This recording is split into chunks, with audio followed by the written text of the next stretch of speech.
Adam Fields. I'm a chiropractor. 30 years ago, a cave was discovered in Vietnam. This is called Sun Dung, and people went spelunking deep down into the recesses of this cave. And what did they find? They found species of plants and fungi that they've never seen before. And first thing people are thinking is, wow, could we find a cure for certain diseases? Could we help people? And then you have people going to the rainforests in Brazil looking for somewhere, somehow, to help people. Well, you've heard me say that self-care is high-quality, hands-on healthcare. And that's what I believe in, right? Not that we don't need those other things, but what if it's even closer than our hands? What if it's under our noses? What if breath was actually a cure for many diseases that befall our world? Well, there's a man named Patrick McKeown. He wrote Oxygen Advantage. He wrote The Breathing Cure, an amazing deep dive into breath. And he is the Director of Education and Training at Oxygen Advantage and at the Buteyko Clinic International. He was actually trained by Buteyko himself. He's written 7 books. He is published, and I am excited to have him here today. Patrick, hello and welcome. It's a pleasure. Thanks very much, Dr. Fields. Oh, so good to have you. Call me Adam. Sure. So I am thrilled because I'm sure you had such an aha moment, right? When all of a sudden the blinders were lifted and you had really, pun intended, the breath taken out of you. When did that happen with breathing? When did you all of a sudden say, I need to alter my life here? This is world changing. Oh, it was just by accident. I was reading an article in a newspaper and I read about the work of Ukrainian doctor Konstantin Buteyko. And he said, breathe in and out through your nose. And he said that your breathing should be light. And mine was neither. I always had chronic nasal congestion. I always had poor sleep quality and my concentration was terrible. And I had asthma. And of course, when you have asthma, you're very likely having nasal congestion, and then you're breathing through your mouth, and then your upper chest breathing. You're breathing faster and breathing harder, and it has a knock-on effect. So I started putting his technique into practice, and it really helped me pretty quickly.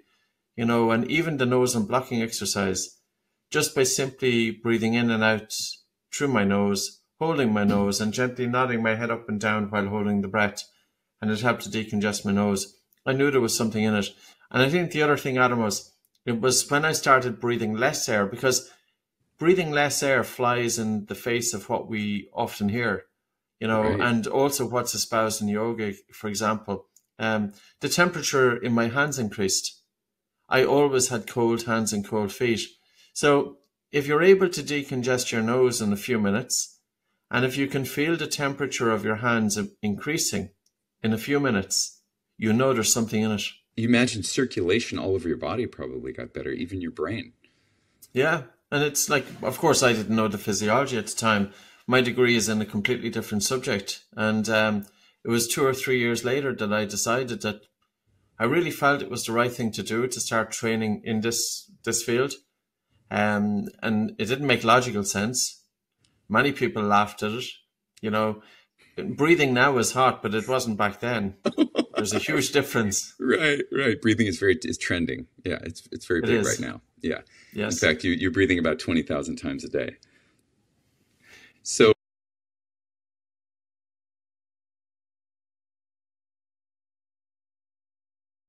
here are 3 reasons your sales team will actually want to use Monday Sales CRM. First, so yes. It's interesting because, right, we always say, take a deep breath. And, in your book, you talk about taking a breath so that your nose hairs aren't even moving. I think we all understand this intuitively. If somebody walks into our room and if they are overly breathless for a very light degree of physical exercise or light intensity of physical exercise, you're going to say there's something up. Or if somebody is running out of air while they're talking to you, or if they are sighing frequently. Whenever we see people who are breathing a little bit too fast and too hard, at the very least, we'll say they're unfit. We might say they're feeling maybe a little bit uncomfortable or maybe a little bit stressed. So despite when somebody is breathing a little bit faster and a little bit harder and feeling air hunger and mouth breathing, despite the obvious implications of that in health, it's still often encouraged in breathing practice. And, sometimes in getting this point across, I will always ask my own clients, how does your breathing change when you get stressed? Does it get faster or slower? Is it upper chest, or is it driven more by the diaphragm? Is it mouth? Is it nose? Is it harder? Is it soft? Is it regular? Is it irregular? And they will typically say that when they get stressed, their breathing speeds up, becomes harder, they feel air hunger, they're breathing upper chest, they may stop breathing, they may be sighing. And then we say, okay, let's do the opposite. And then they get it. Light breathing, slow breathing, deep breathing. But deep breathing not in how the population interpret it. The instruction is correct. All it means is have good recruitment of your diaphragm. But the interpretation of it is not correct in many instances. So you want people to breathe light, slow, and deep, right? Yes. So the question, let's take a dive into sleep for a moment. You're saying in your book, you say 4.5 to 6.5 breaths per minute. If we want to bring balance to the autonomic nervous system, the ideal respiratory rate to practice at different times during the day would be between 4.5 and 6.5 breaths per minute. And, to practice that for, say, 10 minutes twice daily. But normal respiratory rate is 10 to 14 breaths per minute. Now, the only thing about the respiratory rate is it doesn't focus on tidal volume. It doesn't focus on the volume of air that we are drawing into the lungs with each breath. So it doesn't consider minute ventilation. And I think the easiest way to explain this is in terms of food. If somebody hands you a plate of food and you're looking at the plate, you're looking at the volume of food on the plate, that's what we really need to be considered. It's not the number of forkfuls. Because, of course, the size of the fork, it could be a small fork or it could be a large fork. So in terms of breathing, we should also be looking at minute volume. So minute volume is the volume of air that we breathe over the course of that minute. How do we breathe that? Well, that's the respiratory rate, which in food terms would be the number of forkfuls multiplied by the tidal volume, which in food terms would be the size of the fork. So the number of forkfuls by the size of the fork determines the volume of food that we eat off the plate. In 1 minute. And likewise in breathing. In 1 minute, yes. In 1 minute. So it's not 4.5 to 6, because I'm sitting there, gosh, I've got my Aura ring. I'm measuring my thing at night, right? I'm getting into it. I'm like, oh, this is like 13 breaths per minute. What's wrong with me? I have a problem here. So what you're saying is more when you practice your breathing, practice slowing down. Now, when you breathe at 4.5 to 6.5 breaths per minute, and I'm often doing like a 5 second in, maybe a 7 second out, something like that. You want to create air hunger, so don't worry about taking a huge breath. Then is what you're saying, or correct. Do you? Oh, don't. Okay, just to.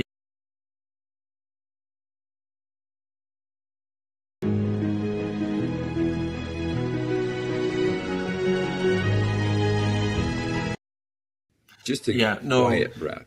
I'll go through it. Okay, so if we look at breathing from a biochemical dimension, and if we want to improve our tolerance to carbon dioxide or to reduce the chemosensitivity to carbon dioxide, the objective is to breathe less air over that period of time. And we do this by either making the size of the breath in smaller or shorter, and also by slowing down the respiratory rate. And when we breathe less air, carbon dioxide is not able to leave the body so quickly. So it accumulates in the lungs, and then it will increase in the blood. And of course, carbon dioxide is the primary stimulus to breathe. So we are deliberately exposing our body to increased carbon dioxide in the blood in order to improve our tolerance to the gas. Because if somebody has a strong sensitivity to carbon dioxide, if they are overly sensitive to the accumulation of carbon dioxide, it means that their everyday breathing, they will often feel air hunger. And because of the air hunger, they will breathe faster in upper chest to compensate. So the biomechanics of breathing are influenced by the biochemical dimension of breathing. So if we just say to some person then, well, what I want you to do is to breathe with optimal recruitment of the diaphragm, which would be a good instruction. But unless we alleviate the air hunger, which is driving upper chest breathing in the first place, we may not have a long-term solution. And the other thing is, of course, addressing mouth breathing. So the biochemical dimension is, yes, it is about breathing less air, but I don't always time it, because say, for example, we have somebody coming in, and you will see your clients and patients coming in, they may have a respiratory rate of 16, 17, 18, 19, or even 20 breaths per minute. So we'll say that their respiratory rate, and these are the people who need most help, their everyday breathing pattern during rest is 20 breaths per minute. If all of a sudden we bring them from 20 breaths down to 6 breaths per minute, it's too much of a drop. And this in turn is going to create air hunger, and they're going to feel very uncomfortable. So oftentimes I'll say to the person, listen, don't worry during the biochemical dimension of breathing, don't worry about your respiratory rate. Just focus on softening the speed of your breathing and taking less air into your body. Slow down your breathing relative to what you feel is comfortable, and slow it down relative to the point that you feel a tolerable air hunger, because that will signify that carbon dioxide is increased in the blood, and you're getting the benefits. Like, people talk about the carbon dioxide, this waste gas. Do they know the functions of carbon dioxide? It opens up your blood vessels. It opens up your airways. It lowers blood pH slightly to allow hemoglobin, which is the main carrier of oxygen, to release oxygen more readily to the tissues and organs. Amazing. It's the primary drive to breathe. It plays a role, in terms of the oxygenation and blood flow throughout our body is influenced by the volume of air we breathe, and with that carbon dioxide. And I think it's a wonderful gas, but oftentimes there's a lot of bad press associated with it, Right. Carbon dioxide's making a comeback, and you're giving it some good press, for sure. We need a little. A little. And it used to be the benefits of carbon dioxide were understood up until about 1930 or so. And there was one doctor, Dr. Waters, based in a hospital, I believe in the United States, and he started vilifying carbon dioxide. He was saying it's toxic, it's this, it's that, the other. And over the course of 10 years, the importance of carbon dioxide got lost. So oftentimes fashion can influence breathing, and it's the same with the yoga world. I've just finished writing today, a book on breathing for yoga. We looked at how breathing in yoga was taught up until 1880. It was all about light breathing and subtle breathing and conservation of the breath. Right. And then this movement happened in Europe called the hygienic movement. And with that, the instruction was to take these full, big breaths, because at that time, they believed that if you took full, big breaths, you improved aeration throughout the lungs. And as a result, the body was less susceptible to the spreading of germs, such as tuberculosis. And that idea took hold in Europe and went to the East, went to India and came back, changed breathing in yoga.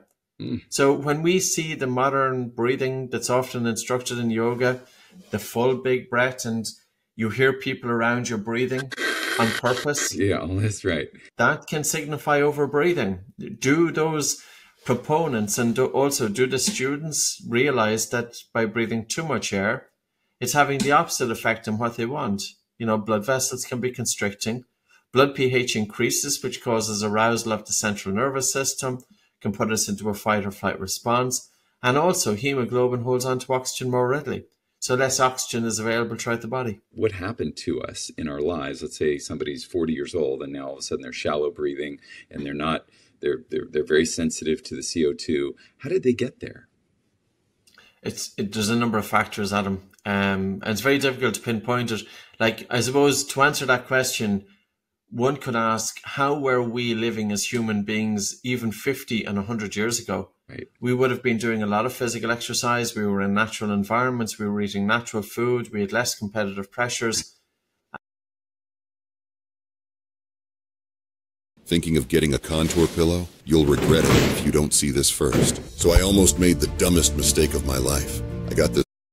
And there is a genetic component of it. But people who undergo stress and trauma, that increases their sensitivity to carbon dioxide. 75% of people with panic disorder and anxiety have dysfunctional breathing patterns.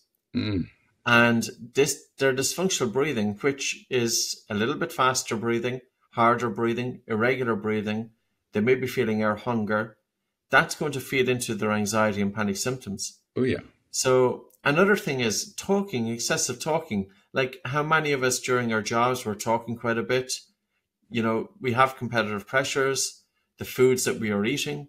Right. You know, it's and the belief that it's good to take these full big breaths. You know, if one has a belief that you can freely take full big breaths many, many times throughout the day, well, that in turn can establish a habit of over breathing. Right. Over breathing. And then I see the mechanics change. You know, people's shoulders come up. They're recruiting their scalenes and these accessory muscles of inhalation, their pec minors getting tight, and then the breathing becomes totally inefficient. And what blew my mind here as a chiropractor, you know, in this book was the body mechanics and how breathing changes the body mechanics. And then I forget who said it, but they said every orthopedic rehabilitation should start with breath, right? Because when you think about it, the shoulders go forward, the head goes forward, the knees have different forces on them, the hips have different forces on them, the glutes stop engaging. I mean, everything seems to change. There's quite a few papers. When you do a little bit of course, we'd like to see more research.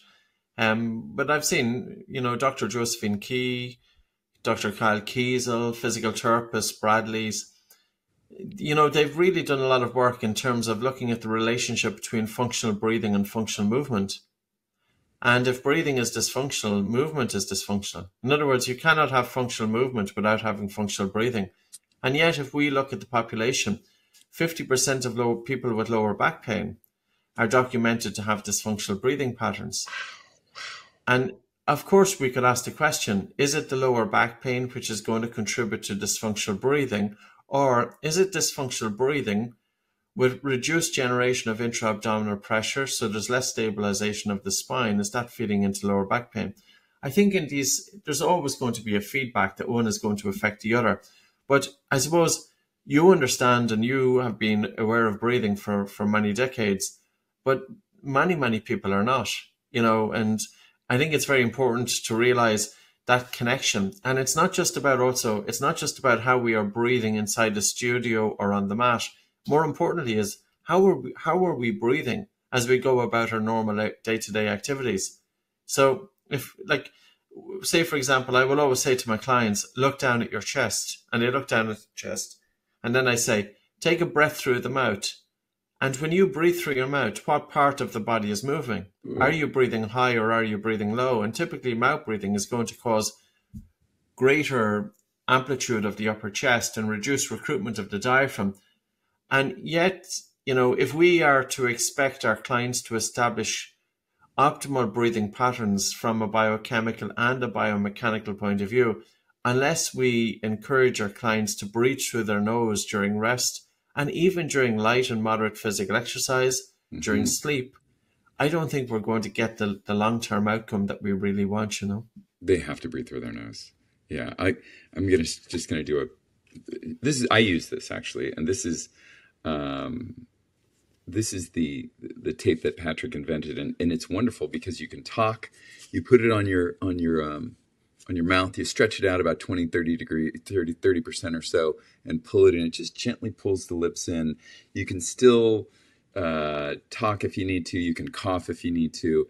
But it gets to the point where after about a week, you don't even know it's there. It's like almost like a pacifier. You just love it. Great for the marriage if you're talking too much in your marriage. Just kidding.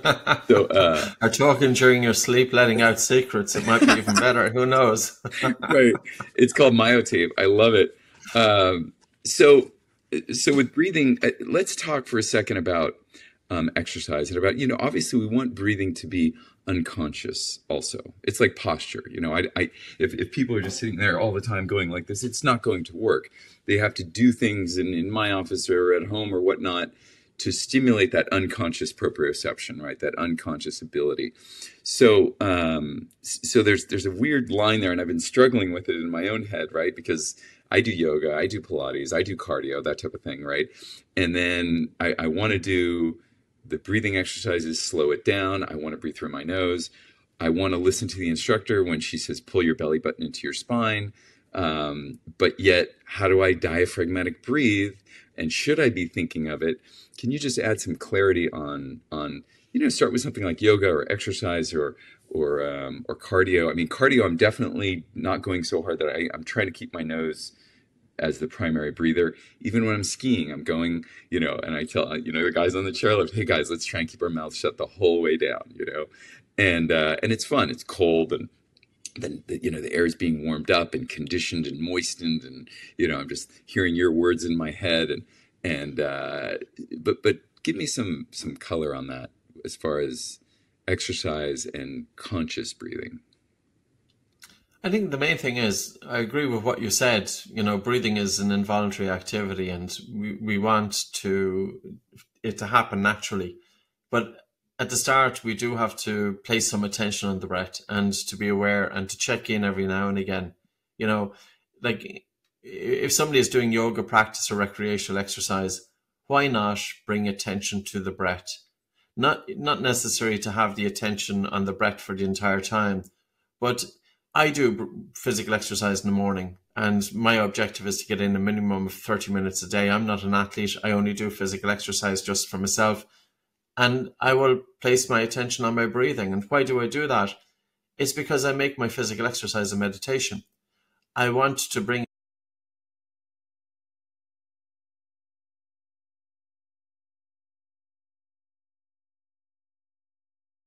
Do you smell that? It's not the burnt toast that I just cooked here. I want to bring attention out of my mind. So I use it also as a training for the brain, a training for the body. And also then by altering the breath, I can influence blood circulation, including blood flow to the heart, blood flow to the brain, and oxygen delivery. So there are many people, say, for example, perfectionist tendencies, and they are more susceptible to dysfunctional breathing. So in that regard, I would say never be obsessed about your breathing, because then the very thing that you're looking to change, if you get a little bit stressed about it, it's going to, of course, have the opposite effect. So we have to kind of approach it with a passive attitude. And the passive attitude is, I don't really care what happens. I'm going to play with the breath. The breath is my friend. And just tuning into it and just even checking in maybe every minute or every 2 minutes or something like that. And of course, it's not timed. Now, the other aspect is that from working with people, I realized that some people actually get anxious when they focus on their breathing, because if they have a background of anxiety in their past, every time that they've had anxiety or panic disorder, it was often associated with a problem with their breathing. So there's an association there between anxiety and the fear of breathlessness or the fear of suffocation. And now if we tune in on the breath, it can bring on that same degree of anxiety. So if somebody wants to do breathing exercises, but they're not able to do breathing exercises, or they're not able to focus on the breath, the best breathing exercise is go for a walk or a fast walk or even a light jog with your mouth closed. Do your yoga with your mouth closed. So on a very simple level, by breathing through the nose, carbon dioxide will naturally increase in the blood. And you know this because you feel an increased sensation of air hunger. But the more we breathe through the nose during light, to moderate exercise, and it's not about having an air hunger that's excruciating. It's about having an air hunger. It's there, but you feel comfortable with it. Yes, you would like to take in more air, but also to realize that air hunger, that degree of breathlessness is not due to a drop of oxygen. In actual fact, it's due to an increase of carbon dioxide. And as a result of the increased CO2, there's improved blood flow and oxygen delivery throughout the body. So when you do your physical exercise and you feel that you're not getting enough air because your mouth is closed, your body is getting more oxygen and blood flow than what it would normally do. And it's the same, about bringing this into yoga. So like if one is going to a yoga class and you're hearing the students around you, you can hear them breathe. Just follow the instruction of the instructor, but just maintain nose and silent breathing. That's all you have to do. And don't worry about the diaphragm. It'll happen. If you're nasal breathing, you're more likely to breathe through your diaphragm. Yeah, it's an interesting one. I'm not sure if it's difficult to know if that's absolutely.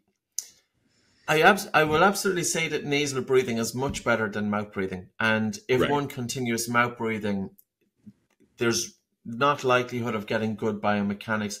You know, I think the biomechanical dimension needs to be targeted too, you know, with manual release and also with specific attention brought to the area of the diaphragm. So like we use, for example, a belt just to bring people's awareness to that area, because a lot of people are very much in their mind and they don't have the sensory feedback, or they don't have the feeling of their breathing. And also the risk is that if they focus on breathing with good recruitment of the diaphragm, that they end up taking these full big breaths, but then what they will do is sacrifice their breathing from a biochemical point of view. I suppose there's an interconnectedness between the three dimensions of breathing. One is the biochemical, which is focusing on carbon dioxide. One is the biomechanics, which is referring to the, you know, in simple terms, optimal recruitment of the diaphragm. And then the third one is the psychophysiological. So this is, say, the autonomic nervous system. This is the connection or the feedback from the body up to the brain and vice versa. They're independent dimensions, but there's also some overlap between the three. And we always have to be conscious that if I focus on somebody's breathing from a biomechanical point of view, I don't want to sacrifice their breathing from a biochemical point of view. And if they're hyperventilating, or because, say, for example, if you have a student and they slow down the respiratory rate down to 6 breaths per minute, and in the interim, they increase the tidal volume to even 2 or 3 litres, that will increase their minute ventilation to 18 litres of air per minute. But normal minute ventilation is between 4 and 6. So they are breathing, during that exercise, they are breathing 2 to 3 times more than what they need. And this is going to have an adverse effect from their biochemical dimension and also the psychophysiological dimension. So this is, you know, it's just, but the mechanical is nice and open and Yeah, so of course. Yeah. Now, you could say, well, for 3 minutes or 5 minutes, I'm going to focus on the biomechanical dimension and I will have my student take these full big breaths. And that's fine. After it, then you're saying to the student, now we're going to recover. We're going to bring your breathing down. So we're going to offset the previous loss of carbon dioxide. So sometimes we kind of do it that way. Yeah, that makes sense, because some people, they don't know how to recruit their diaphragm. So you get the mechanical going. And then you get then you can slow it down. Now that they know how to use it, they can control it. It makes a lot of sense. So then the mechanics of the entire body change, the posture. Why is it that people who mouth breathe go forward like this and have forward head posture? I don't know if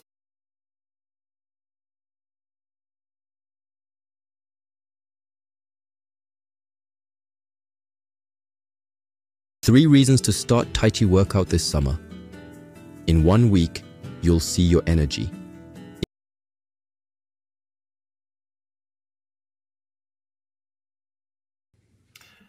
I don't know if the precise mechanisms. Breathing is a little bit more complex, and you know, like I see it written that people say it's a compensatory mechanism. I suppose here's the thing: if we have the mouth open, we can't have the tongue resting in the roof of the mouth. So the ideal resting position of the tongue, of course, you know, is 3/4 of the tongue is resting up in the roof of the mouth, and that can only be established with nasal breathing. In order to breathe through the mouth, I have to drop my tongue. When I drop my tongue then is more likely to encroach the airway.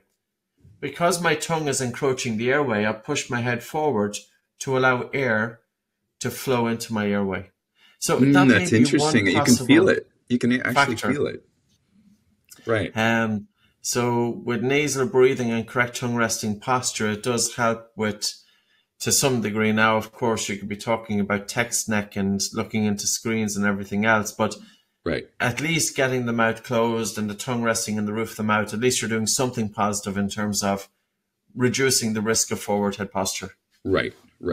Guys, there's so many ways we can go with this conversation. Your knowledge is so deep. I did have a question, though, about the breathing cure. You talked about not sleeping on your back, sleeping on your side. from my perspective, and I've had a lot of people with anxiety that I help get rid of their anxiety. I do deep, agonizing muscle work in between the ribs, in the back, in the front, adjust the ribs, get the rib cage moving, right? And I don't know if that's temporary or not. They probably, of course, they need to get to recruit their diaphragm also, but it helps immensely to the point of, going to the mall and having to go to the bathroom every 5 minutes, or being at a ball game and can't handle the family going to the bathroom or whatever, just like freaking out to, wow, I can't believe I don't have any more anxiety. And I do it on a regular basis with people. Obviously, I'm still doing cranial adjusting to open up the nose and the mouth tape and the whole thing also, but it seems to be wonderful. So my thing is when we're sleeping on our side, and you say, be careful sleeping on your back because the tongue comes back, the mouth opens up, and we start snoring, we're choking on our tongues, we're choking on our soft palate. But now you have the ribs coming forward, and chondrosternal junction, the costochondral junctions are being pushed in, right? In the back, the costovertebral junctions are being pushed in, and now our cage is being, made smaller. If the head goes forward, the scalenes, the accessory muscles of inhalation are shortening, the pec minor is shortening. So now our breathing mechanism is diminished also. And I know there might be even a case for people sleeping like 3/4 or on their stomach, tough on the face. But, I like the cervical pillow, creating a cervical curve. Cervical curve helps breathing also. I do lung capacity testing, and, when I do posture correction and just with posture correction, people's lung capacity goes up. So give me a little more on sleeping on your side versus sleep on your back versus your tummy. Yeah, I suppose some degree is historical. With my training in terms of looking at breathing from a biochemical dimension initially, with the Buteyko method, we were always told to sleep on our left-hand side. And I did that over the course of 20 years. And then I realized that my face on my left side I have a flat face on my left side. And I think it messed up my nose a bit. But so with the oxygen advantage, I moved away from tradition a little bit because, see, the thing about tradition in any breathing technique is that you typically follow the tradition of the instruction that's being taught there. And tradition can, it doesn't allow a technique necessarily to evolve. Now, I'm going to say that the Buteyko method, I think it's a wonderful technique, but there's always going to be a couple of things that maybe, you could ask a question about. The bigger thing when it comes to sleep is people who have got a risk of obstructive sleep apnea. And it has been shown in different studies that 50% of people with obstructive sleep apnea, their apnea is double when they sleep on their back. Obstructive sleep apnea is a big problem. And it's also a big problem with mental health. Like, I'm currently doing a presentation writing on the connection. I wrote it as well in the Breathing Cure a little bit about obstructive sleep apnea. I have a paper written on how we breathe during wakefulness and how it influences our breathing during sleep. And I co-authored it with 2 ear, nose and throat doctors. If we think of obstructive sleep apnea, number one, how common it is, and number two, the effect it has on the body, including increased inflammation, increased risk of cardiovascular disease, like it's linked with dementia, it's linked with diabetes, cancer, cognition, weight gain. What blew my mind was the coordination aspect. You see these kids that are always skinning their knees and things like that and bumping into stubbing their toes. And then you ask about their breathing, their spatial awareness, their ability to, hit a baseball or not, hit a sprinkler when they're running on the lawn or whatnot. I mean, it's incredible. Just that paper only came out. I don't even think I wrote about that paper. And there was a study on that in 2019, looking at nasal breathing, that it improves visuospatial awareness. Amazing. And it is amazing. I think it's partly because you can imagine throughout our evolution, if we were in a wide open plain and we have our eyes on a target in front of us, but of course we have to be scanning the environment around us for predators. And that is with nasal breathing. But yeah, I agree with you. And there is a study that's been shown to support that. It pushes into every area of your life. I mean, what's great about your book is you just go into every single dimension and how nasal breathing and diaphragmatic breathing affect it. I mean, you read this book and you're like, you just want to shut your mouth. It's incredible. Part of it was on purpose, because I feel that breathing has been so woo-woo over so many decades. Breathing has been around for 5 decades minimum in the Western world. How did it not catch root? And I think probably because the language that was used, the communication of the breathing and structure, that they weren't necessarily identifying with the normal individual on the street, that it was seen as left of field, it was seen as woo-woo. And breathing is not left of field, and nor is it totally right of field. Like, literally, these are the tools right down the middle. So the breathing cure was my effort, or my attempt, to try and show that, listen, there is a good degree of support here. Okay, the science is still catching up, but look at what we have. It just makes sense. And it doesn't make sense to be going around with the mouth open. Ask anybody what part of the mouth plays any role when it comes to breathing. There is no part of the mouth that's there solely for the breath. The mouth does nothing. The mouth just allows air straight down your throat. It doesn't moisten, it doesn't filter, it doesn't regulate volume. And back in the 1950s or 60s, there was an American ear, nose and throat doctor called Dr. Morris Cottle. He coined the Cottle maneuver. And he said that the human nose is responsible for 30 functions in the human body. And of course, I know that the human nose is responsible for quite a few functions, but 30 of them. I put a list together myself, and I found 30 functions of the human nose. And these are 30 functions of the human nose that the mouth doesn't live up to. And yet 25 to 50% of studied children are persistently mouth breathing. We have very few studies in adults. We have 2 studies that's all I am aware of, showing that 17% of the adult population mouth breathe. We know that people with sleep disorder breathing are much more likely to wake up with a dry mouth and mouth breathe during sleep, which aggravates their sleep apnea. But despite this, even the awareness still isn't kind of out there fully. Mm-hmm. Mm-hmm. It's exciting. I mean, I think reading this book, you think, I don't know about Ireland, but the United States spends 20% of its GDP on healthcare. The next closest country is 11%. And we're not getting results. Reading this book, you think, if everyone got your app, the Oxygen Advantage app, and started breathing, you could probably reduce disease just so radically and save billions, if not trillions of dollars in America. I think improving breathing patterns, and I'll go beyond, I think, like I've observed it over the years, that it does impact major fields such as dental health, because if you have your mouth open, your mouth is more dry, you're more prone to gum disease, dental cavities. Children with their mouth open are more prone to craniofacial abnormalities. Respiratory, all those people with asthma, it's about 8 to 10% of the Western population. Mm-hmm. Sleep, it's been well shown that mouth breathing during sleep is not good. Upper chest breathing is not good. And the reason being is because when we think about sleep problems, obstructive sleep apnea or upper airway resistance syndrome or snoring are associated with a problem with the upper airway. But there's no differentiation between the upper airway and the lower airway. If we have a problem with the lower airways, we have a problem with the upper airway. So we need to think of breathing as a whole. Anxiety and panic.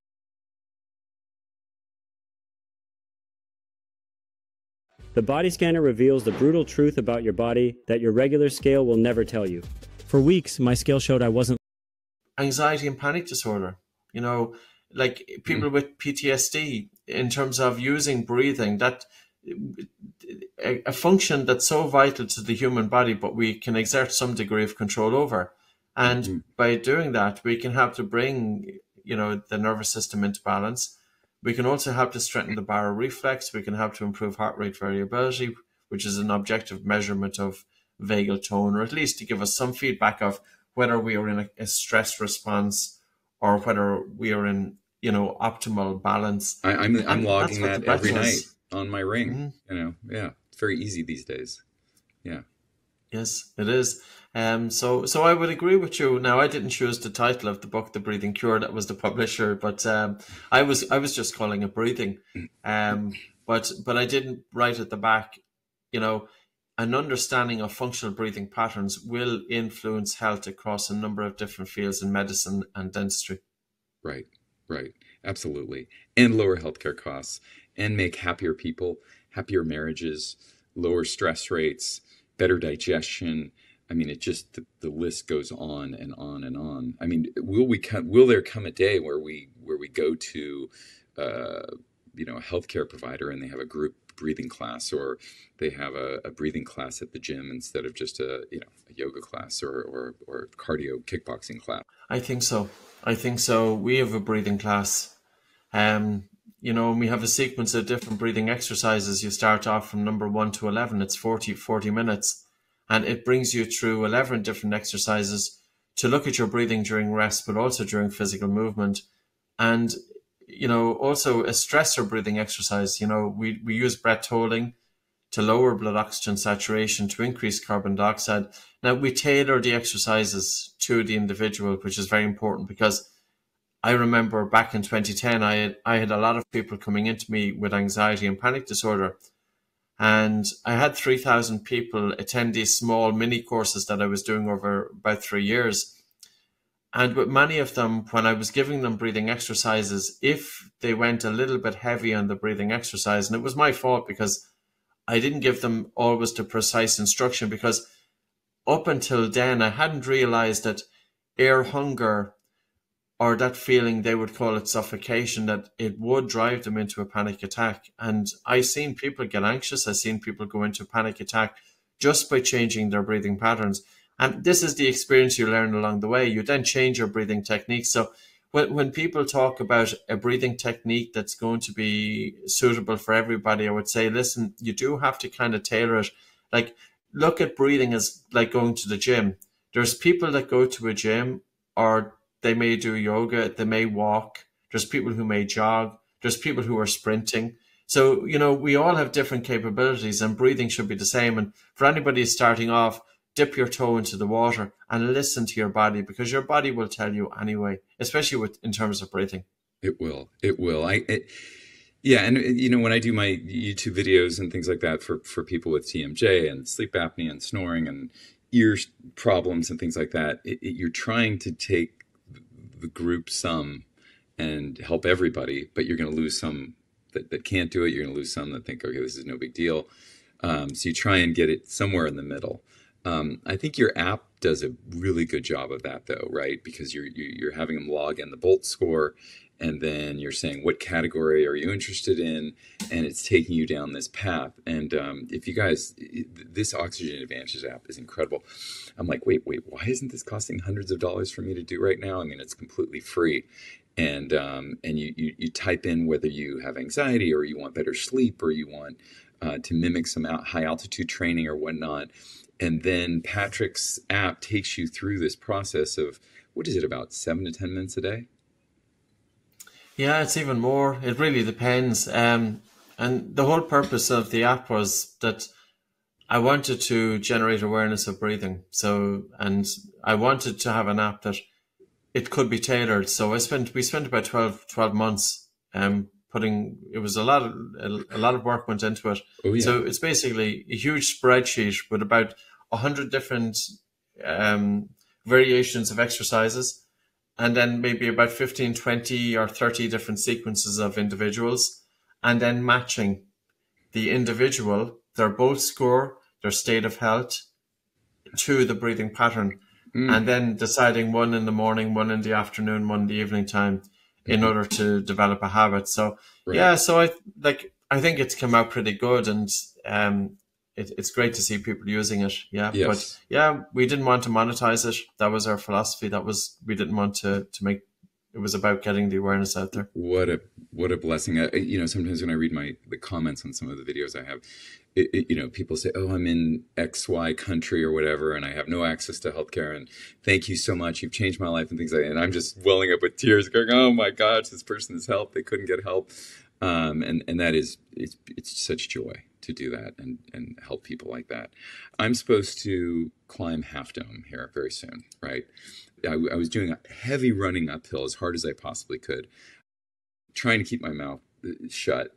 And we have mountains here in the area. And I got a little tendonitis in my Achilles. right? So I'm up to the wire as far as climbing Half Dome. It's 6,000 foot elevation change, 18 miles. Can I get some of the cardiovascular benefits of strenuous exercise? Can I mimic high altitude training with just sitting on my couch doing breathing exercises?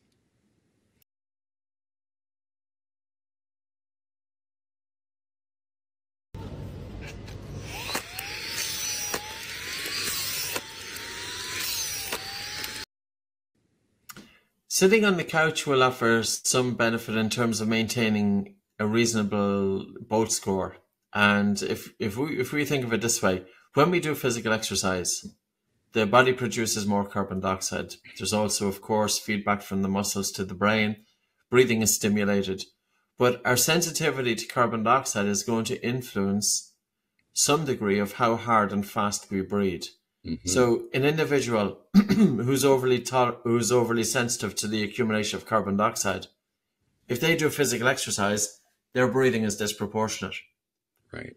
If we practice breathing exercise on the couch and we're slowing down and softening the speed of our breathing to the point of air hunger, we reduce the chemosensitivity to carbon dioxide. And with reduced chemosensitivity to carbon dioxide, it's easier to do physical exercise because ventilation is reducing. Mm-hmm. Now, the other aspect is in terms of strengthening and improving the function of the diaphragm breathing muscle. So here, light physical exercise with the mouth closed, because when the mouth is closed, there's a resistance to your breathing, excuse me, that's 2 to 3 times that of the mouth. So by breathing through the nose, there's more work involved in taking that air into the lungs. Mm-hmm. But also nasal breathing, the air is going into the deeper regions of the lungs. And as we breathe against resistance... Is it because it's narrow, it's accelerating the... Yeah, exactly. Okay, got it. Yes, there's a pressure difference there, which is enabling us. So it's kind of very interesting. You know, we breathe through our nose and the nose is putting a resistance to our breathing. But that very resistance to our breathing allows us even to take fuller breaths than what we would ordinarily, you know, and again, you would feel that mouth breathing, you're going to aerate your lungs more. No, right. Nose breathing is better. It's more optimal. It's like putting a nozzle on a hose and spraying it further. Yeah, that's a good analogy, actually. Yes, yeah. Right. Yeah, that works. Okay. That works. And then we would do breath holds. You know, like, for example, breathe in through your nose, out through your nose, hold your nose, and just jog in the spot holding the breath. Now, by doing that, you're generating a sensation of breathlessness that would be even going beyond your sprinting up and down the mountain. Mm. And that degree of breathlessness, there's a psychological aspect because you're reducing your perception of breathlessness. You're also helping to strengthen the diaphragm because you have involuntary contractions of the diaphragm. You're helping to improve your body's tolerance of both hypercapnia, high CO2, but also lower oxygen. And so we would use different training routines for people who were doing climbs, such as say Kilimanjaro, for example. Mm-hmm. And then on the mountain itself, you know, when we ascend, the air is thinner. Mm-hmm. And of course, then, you know, even though the oxygen level is 21% of the atmosphere, so the concentration is 21%, but it's 21% of a lesser atmosphere. The atmospheric pressure is less as we ascend. There's a couple of problems with that. One is that the reduced atmospheric pressure, it causes our breathing muscles to have to work harder. Mm. Because air moves from areas of high pressure to low pressure, and if there's a difference in atmospheric pressure, a reduction, we have to work our breathing muscles harder in order to get the same amount of air or oxygen into the body. The breathing muscles then are more prone to fatigue. If the breathing muscles are prone to fatigue, then blood is stolen from the legs to feed the diaphragm because breathing will trump other functions.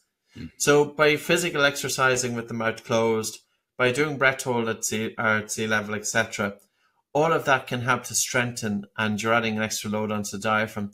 But then during the ascent, like how many people, because of the overly sensation of breathlessness, they're breathing fast and shallow.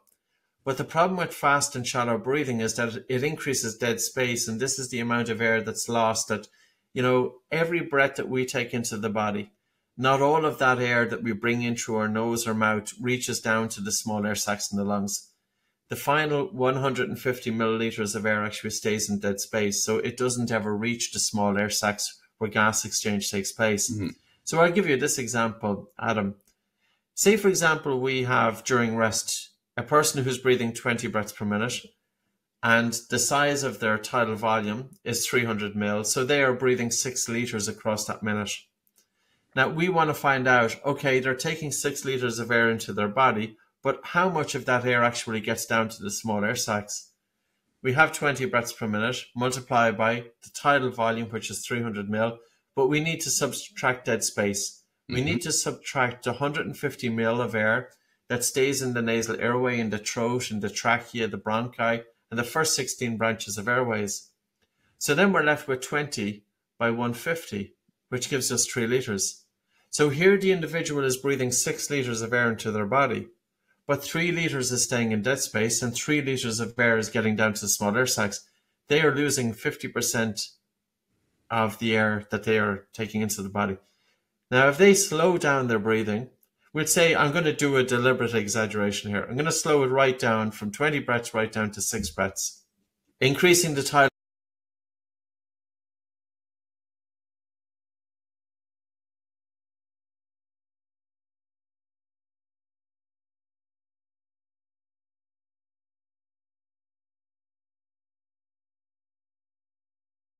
Increasing the tidal volume to 1 liter. So 6 by 1 liter, it's still 6 liters as before. But now, because the respiratory rate has been slowed down and the person is taking fuller breaths, across the 1 minute, there's less air lost to dead space. So now we have six breaths multiplied by 1,000 minus 150, which is 850. So 6 by 850 is 5.1 liters. So even though we're taking the same volume of air into the body, because we're breathing fuller breaths but less of them, it's much more efficient. So I would always ask or encourage people, if you are climbing, just, of course you feel that you want to breathe faster and shallow, but just bear that in mind, that it's a very inefficient way to breathe. And this comes back to not just on the mountain. How about the person who's having anxiety? Their breathing is fast and shallow. They feel air hunger. And it's kind of bizarre because the person is feeling suffocated, and in response to the sensation of suffocation, their breathing is fast and shallow, which is only feeding back into their suffocation. Right. So this is no slow and low, and I think it's more so for the person with anxiety, not to start learning new techniques when you're having anxiety. Learn these techniques in your normal everyday. And it's not just for somebody with anxiety. Like, I'll give you an example. I had a high-pressured interview with 5 individuals on national TV, and they left me waiting for about 5 hours in the studio, first of all. Ooh. And then prior to the interview, they left me sitting outside the door for 7 minutes. Oh. And so you're about to go into this room. There's cameras everywhere. Ooh. Of course, I'm not used to, I've done some interviews, but nothing. It was a meeting for about an hour and a half, and I could feel my heart rate increasing. Mm-hmm. And one of the assistant producers said, take a deep breath. And I says, no, I'm not taking a deep breath. So I started just taking a soft breath in through my nose, and a really relaxed and a slow and a gentle breath out. And I'm just standing there. Nobody knows that I'm doing anything. And over the course that I was waiting for that, say, I was there for 7 minutes, but maybe for about 3 minutes, I was taking a soft breath in and a really slow, relaxed, gentle breath out, because it was the speed of the exhalation. By me slowing down the speed of the exhalation, I stimulated. Look, you don't need a second job. Just master AI tools. Mm-hmm. This is the opportunity you can't miss in 2020. I stimulated the vagus nerve, which secretes acetylcholine, which caused my heart rate to slow down. So I brought down my heart rate by my breathing, but also with my attention on the breath, in terms of taking attention out of the mind and going into a flow state. And I walked into that room and I was fully there. I was ready to take what they were going to, of course. And, I feel they intentionally left me standing outside the room for 7 minutes. Mm. So here's an example, like it's not just for the person who's having anxiety, it's for any of us, that whenever we are in a challenging situation, use the breath as a tool to be able to self-regulate.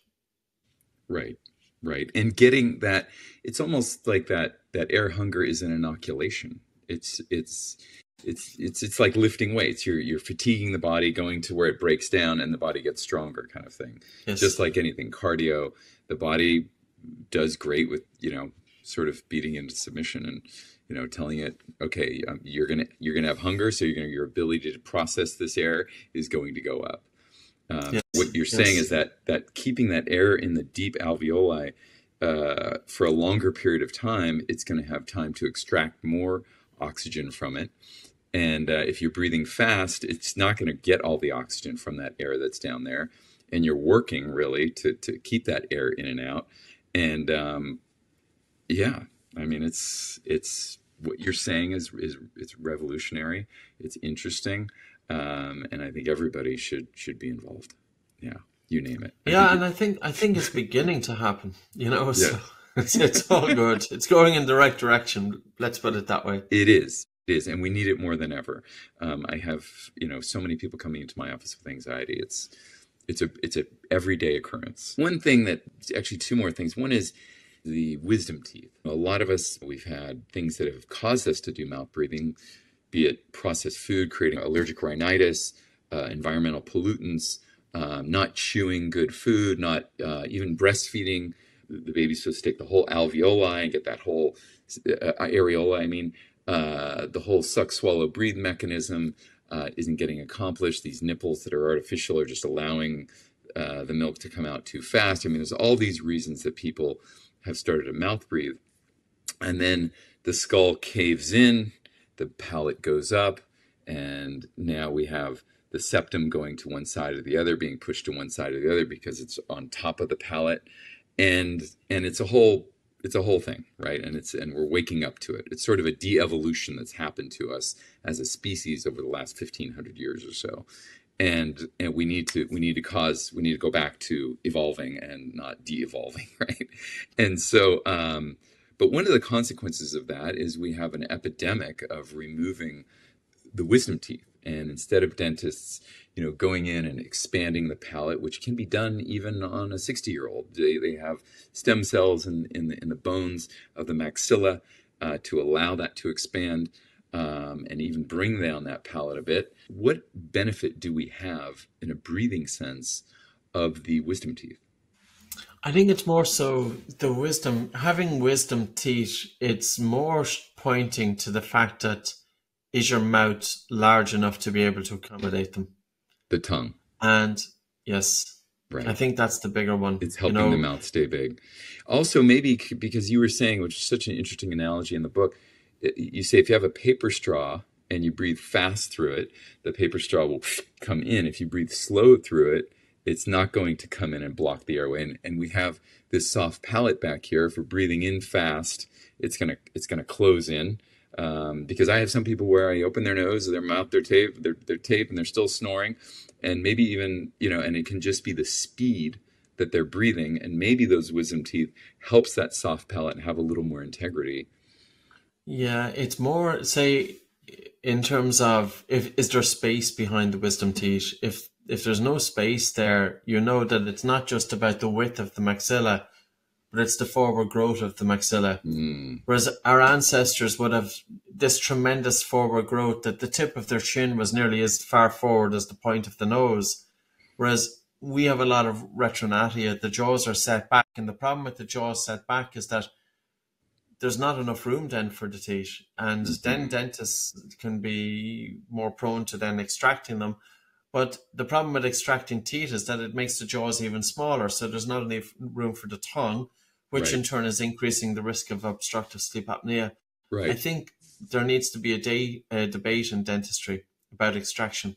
And I would agree there has to be a total debate about the importance that the role of the dentist when it comes to identifying the risk factors of obstructive sleep apnea and also alerting the patient, and also in terms of orthodontics that children are given, because if children have their teeth extracted, and for orthodontic reasons because of malocclusions. And malocclusion, when the teeth are crooked, what's causing that? Is it because the teeth are too big, or is it because the jaws are too small? And of course, many people are going to say either argument. But the thing about it is that the jaws in a child can be developed to house all teeth. And if those jaws are developed, there's enough room for the tongue, which reduces their risk for sleep apnea then for the rest of their life. Mm-hmm. Because the primary, even though there's a number of characteristics in obstructive sleep apnea, the primary characteristic or phenotype that causes obstructive sleep apnea is anatomy.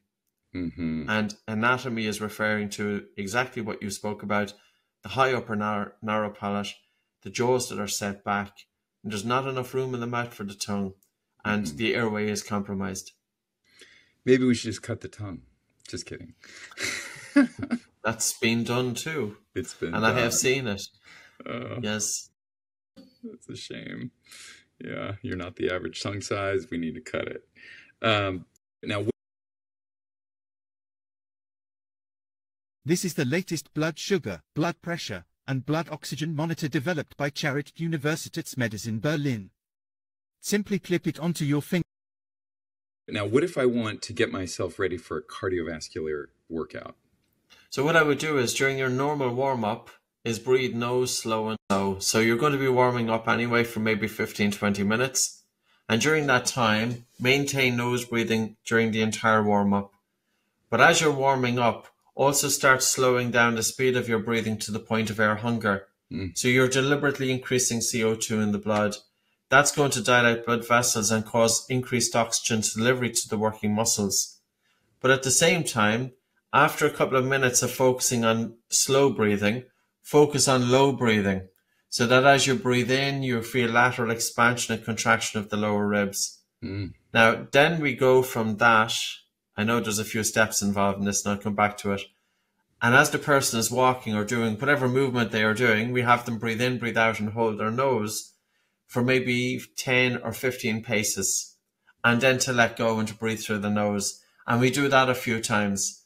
So we start off with nose, light, slow, low breathing for about, say, 5-10 minutes. That's your down regulation. That's the foundation. And then to upregulate, to open up the airways, to get the spleen contraction, to increase blood flow to the brain, we do about 2 easy breath holds and 5 stronger breath holds, or even just 5 breath holds of moderate intensity. And then you're going out there, and you want the individual doing a warm-up, not just with their attention stuck in their head. You know, like last night I had a podcast with Michael Conlon, and you know, he's a world-class boxer, and we have some athletes of a really high international level, and they use breathing, and they use this as a typical warm-up, because when they go into a ring or they go out onto a field, they want to go out there in flow states. Now, can we access flow state where our attention is moving simultaneously with time? It's almost as if everything is slowed down, and the right action happens by itself, and the play is effortless. But can we access flow states if our breathing is dysfunctional, and we have sleep disorder breathing? We can. And I would put it out there, I don't think so. No. So I think we have to get the physiology right first. Absolutely. Thank you so much. This has been a joy, and taking this journey into breath. I appreciate it. I think you're a gift to the world. What you're doing is wonderful. Keep it up. Keep writing. Keep influencing. I really appreciate it, and I thank you for coming on today. It's a pleasure. Thanks very much, Dr. Fields. All right. Wonderful.